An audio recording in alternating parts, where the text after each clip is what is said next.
O Sol, a estrela máis próxima, achéganos luz, calor, vida. Por séculos, as diferentes culturas viron no poder do Sol o símbolo da deidade, unha forma sacra de ver a natureza.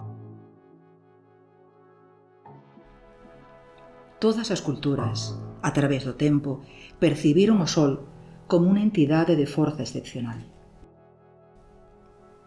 Da veneración ao Sol xorden mitos e lendas, rituais vinculados ao tránsito das estacións. Solsticios e equinocios marcan o ritmo de vida no campo. As estacións explícanse a través do movemento de traslación da Terra, ou o que é o mesmo, a posición do noso planeta na súa órbita ao redor do Sol. O termo solsticio vén do latín solstitium, que significa sol quieto, debido a que durante varios días parece que a súa altura no firmamento non varía. O día do solsticio de verán ten o maior período de luz do día de todo o ano. A excepción son as rexións polares. A interpretación do solsticio de verán variou entre as distintas culturas, pero a maior parte veuno celebrando, ao longo dos séculos, con festas e rituais vinculados á relixión ou á fertilidade. Representaba, para as civilizacións antigas, un momento de esplendor, luminosidade, vitalidade e presenza do mundo espiritual. Acompáñanos nunha viaxe para coñecer como celebraban o solsticio de verán algunhas desas culturas. Se nos remontamos á Idade de Bronce, no Reino Unido atopamos Stonehenge, un monumento formado por grandes bloques de pedra. Ao comezo do solsticio, cando sae o sol, a súa luz atravesa o eixe central do conxunto de rocas. Na antiga China, a cerimonia do solsticio de verán era unha celebración da terra, o feminino e as forzas do yin. Complementábanse co solsticio de inverno, que celebraba o ceo, a masculinidade e as forzas do yang. Ambos os conceptos, o yin e o yang, son fundamentais no taoísmo, xa que son utilizados para referirse a dúas forzas opostas e complementarias presentes en todo o que existe no universo.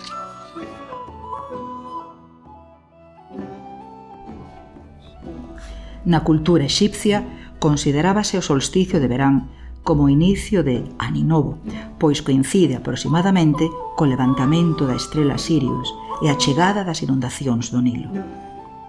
De feito, as grandes pirámides están construídas de forma que, se nos situamos na Esfinxe, o Sol sitúase exactamente entre dúas das pirámides o día do solsticio. Celebrábase con ritos, cerimonias, reunións musicais e danzas. No mundo dos celtas, entre os séculos 2 e 1 a.C., o solsticio de verán, ao que chamaban Alban Eruín, celebrábano ascendendo fogueiras buscando a bendición para os homes, os animais e as terras e os seus froitos.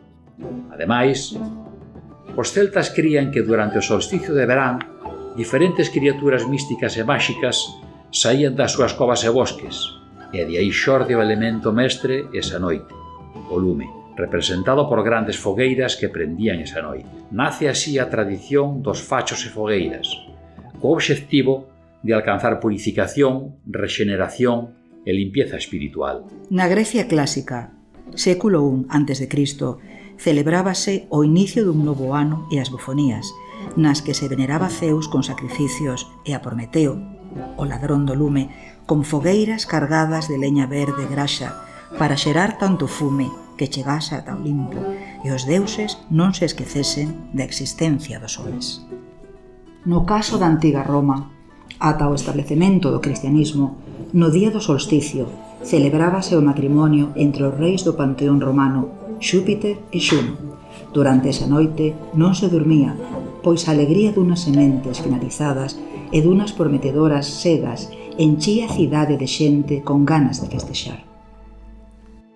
Ademais, nesa data celebrábase o día do deus Xano, provedor e posuidor das chaves dos portais, cuxa cabeza tiña dúas caras, cada unha apuntando a un solsticio, o de verán e o de inverno.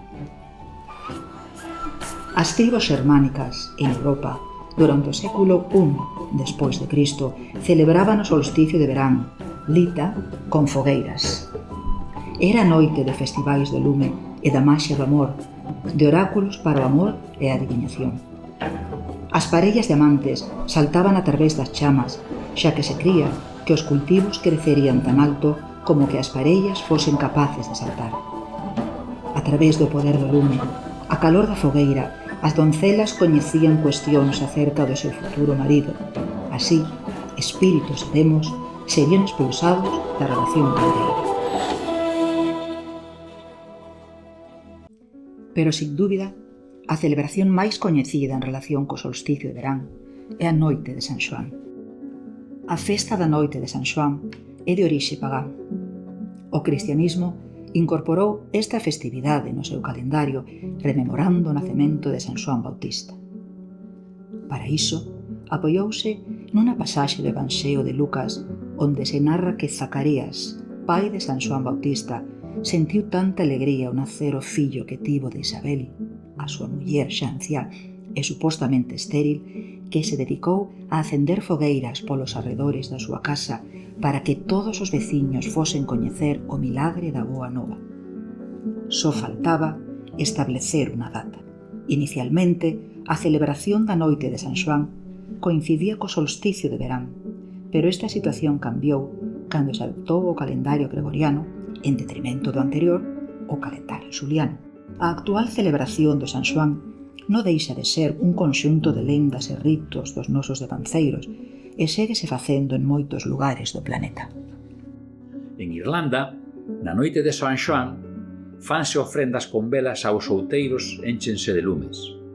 Os participantes son bendicidos e protexidos de todo mal que poida acaecer na súa vida. En Cornualles, Inglaterra, é costume repartir as cinzas do lume de San Xoán polos campos para impregnalos do seu poder transformador e fertilizante.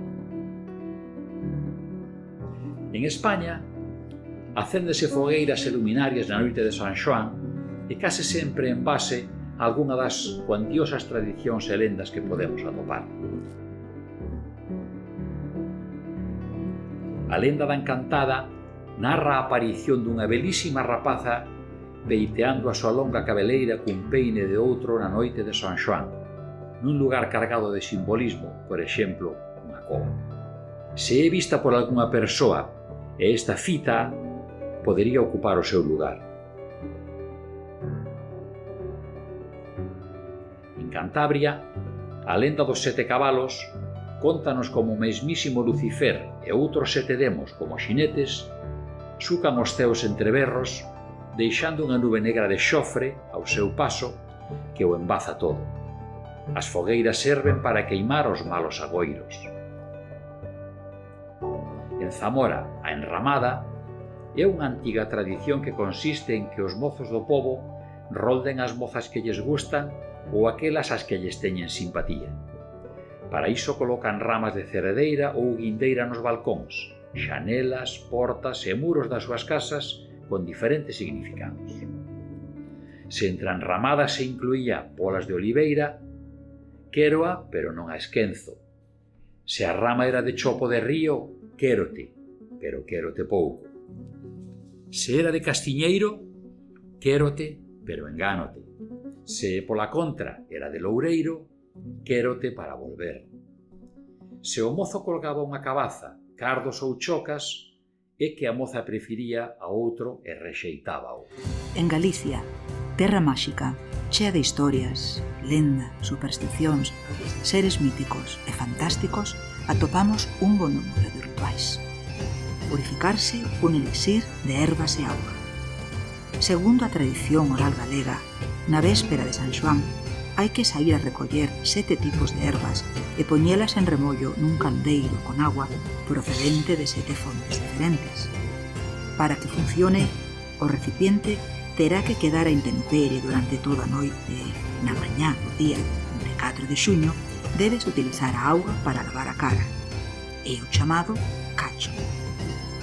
A este ritual atribúenselle todo tipo de propiedades, desde afastar as bruxas ou purificar a alma ata eliminar o mal de ollo, traer boa sorte e mesmo atopar-o. Purificación con auga. Fundamentalmente consiste en bañarse no mar como forma de purificarse. Debemos saltar de costas ás ondas e pedir un desexo ao finalizar. Así se desterra toda a enerxía negativa. Purificación con lume. O lume e as fogueiras son un símbolo de purificación, pero tamén de fertilidade.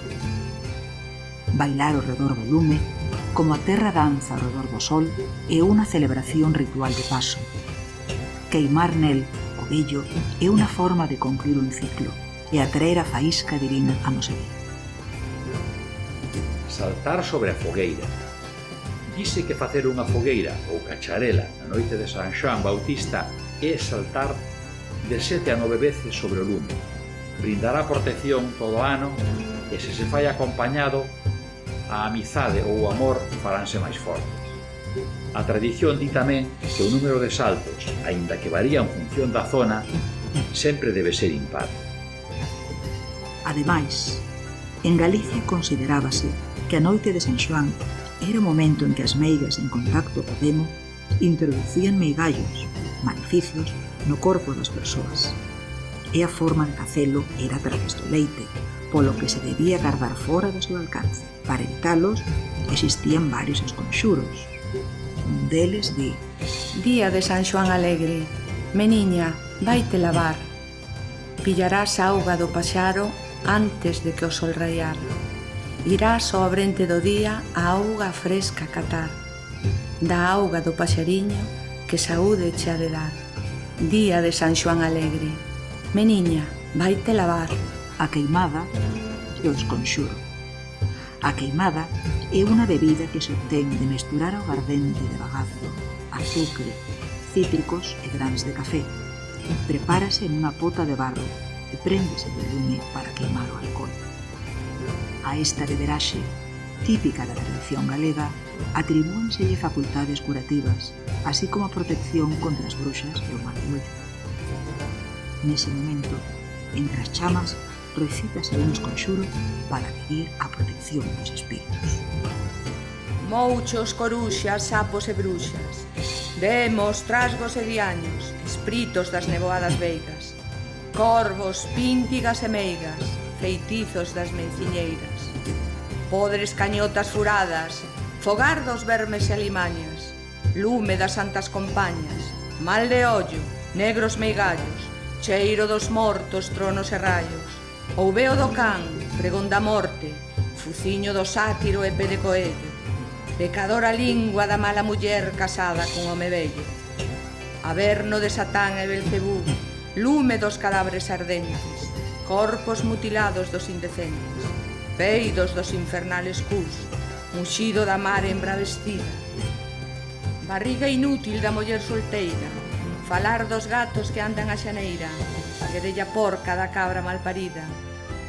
Con este fol levantarei as chamas deste lume que asemella do inferno e fuxirán as meigas a cabalo das súas escobas, índose bañar na praia das areas gordas. Oíde, oíde, os ruxidos que dan as que non poden deixar de queimarse no aguardente quedando así purificadas. E cando esta brebaxe baixe polas nosas gorxas, quedaremos libres dos males da nosa alma e de todo embruxamento. Forzas do ar, terra, mar e lume, a vos fago esta chamada. Si é verdade que tendes máis poder que a humana xente, e que agora facede cos espíritos dos amigos que están fora, participen con nós desta queimada.